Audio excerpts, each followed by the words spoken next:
Picture the dawn of humanity. Two early humans are standing at the edge of a prehistoric clearing. Chad the extrovert hears a mysterious rustle in the bushes.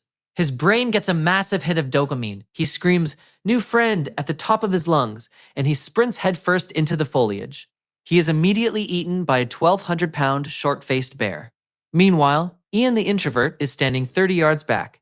He didn't run toward the bushes because his nervous system was already overwhelmed by the sound of the wind. Instead, he quietly noticed the giant bear paw prints in the mud, analyzed the unusual silence of the forest birds, and quietly led the rest of the tribe out of the valley to safety. You, me, and every person who has ever faked a stomachache to get out of a New Year's Eve party, we are descended from Ian.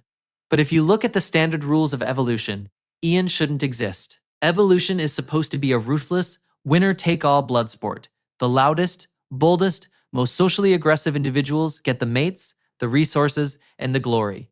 By all conventional logic, introverts, who make up roughly a third to half of the modern human population, should have been ruthlessly deleted from the gene pool 50,000 years ago.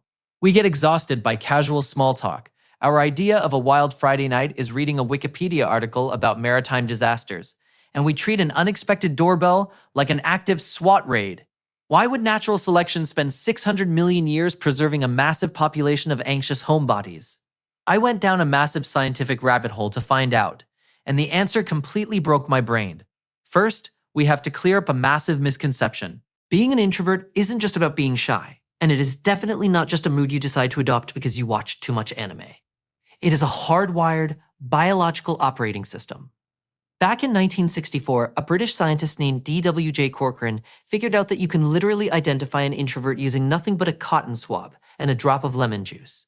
If you place lemon juice on an introvert's tongue, they will physically salivate significantly more than an extrovert.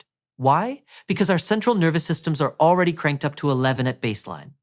Extroverts have chronically under-aroused brains and less sensitive dopamine receptors. That means they are biological thrill seekers who need loud music, crowded rooms, and high-stakes social interactions, just to feel a normal baseline of stimulation.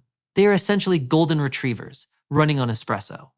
Introverts, on the other hand, are highly sensitive to dopamine. Our brains are already operating at maximum capacity while we are just sitting alone in a silent room staring at a wall. When you drop us into a loud house party or a corporate networking event, our neurological circuits get completely deep-fried. We aren't actively avoiding society, we are just avoiding sensory overload. So if this is just a normal biological variation in sensory processing, why do we feel like broken, malfunctioning humans? Why does modern society treat quietness like a disease that needs to be cured with mandatory team-building exercises and public speaking workshops? For that, you can blame two things: an ancient Roman doctor and a deeply insecure farm boy from Missouri. For 1,500 years, Western medicine was dominated by a Roman physician named Galen, who believed that your entire personality was determined by 4 bodily fluids called humors. If you were quiet, analytical, and preferred solitude, Galen declared that you had way too much black bile sloshing around in your organs. In fact, the word melancholic literally translates from ancient Greek to mean black bile. For over a millennium, medical doctors looked at introverts and essentially diagnosed us with dark, depressing internal juices. Fast forward to 1936, a guy named Dale Carnegie, who grew up on a rural farm and was reportedly terrified of social rejection, wrote a little book called How to Win Friends and Influence People. That single book accidentally birthed the extrovert industrial complex. It convinced the post-industrial revolution world that loudness equals competence, and that if you aren't aggressively selling yourself and slapping backs in the boardroom, you are a biological failure. We built an entire modern society designed by and for dopamine junkies. But while Western culture spent the last century worshiping the loudest guy in the room, Mother Nature was playing a completely different game. Here is the reality check that changes everything. Introversion is not a human invention. Behavioral ecologists have documented consistent personality-driven differences between bold and shy individuals in over 100 different animal species. And I am not just talking about mammals. There are shy fruit flies, cautious birds, and reserved fish. Now, full disclosure, I was originally going to tell you about a wildly famous scientific study showing that social spiders form specialized colonies where the introverted spiders act as the colony's immune system by staying home to guard the web. It was an amazing story, right up until I discovered that the lead researcher of that study was investigated for massive scientific data fraud in 2020. and the papers got retracted. Apparently, even scientists want introverted spiders to exist so badly that they will literally fake the data. But we don't need fake spiders, because we have real octopuses. In 1993, researchers ran personality tests on wild octopuses by literally poking them with a test brush. The bold octopuses would aggressively grab the brush or try to fight the scientist. The introverted octopuses? They would calmly retreat into their shells or actively squirt jets of water at the researchers to tell them to go away, which is frankly the most relatable thing I've ever heard in my life. Or look at the pumpkin seed sunfish.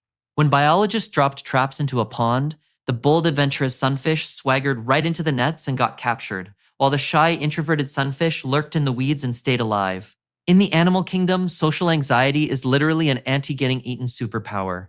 This brings us to the ultimate resolution of our mystery.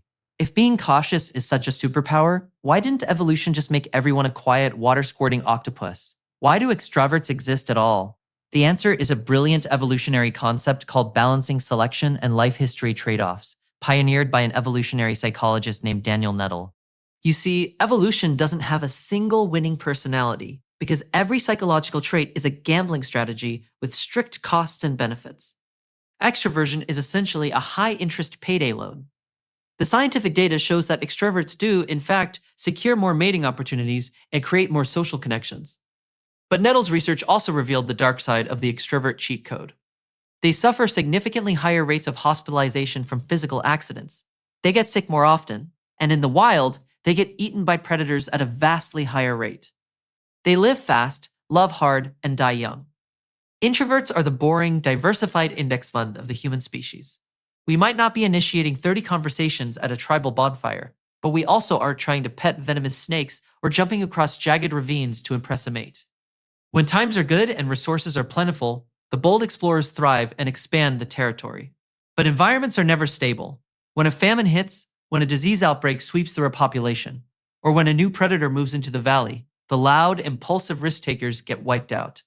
Who survives? The cautious sentinels. The observant introverts who stayed back, conserved their physical energy, noticed the subtle signs of danger, and kept the colony alive. Evolution literally hedges its bets. We are the species' backup hard drive. If a tribe is 90% extroverts, a single catastrophic event will destroy them.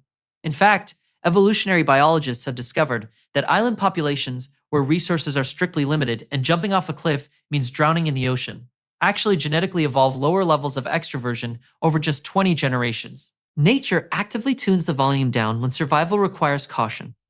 So the next time you are sitting at a loud, obnoxious social event, feeling your social battery drained to absolute zero while some self-appointed alpha male screams a story about his cryptocurrency portfolio, take a deep breath.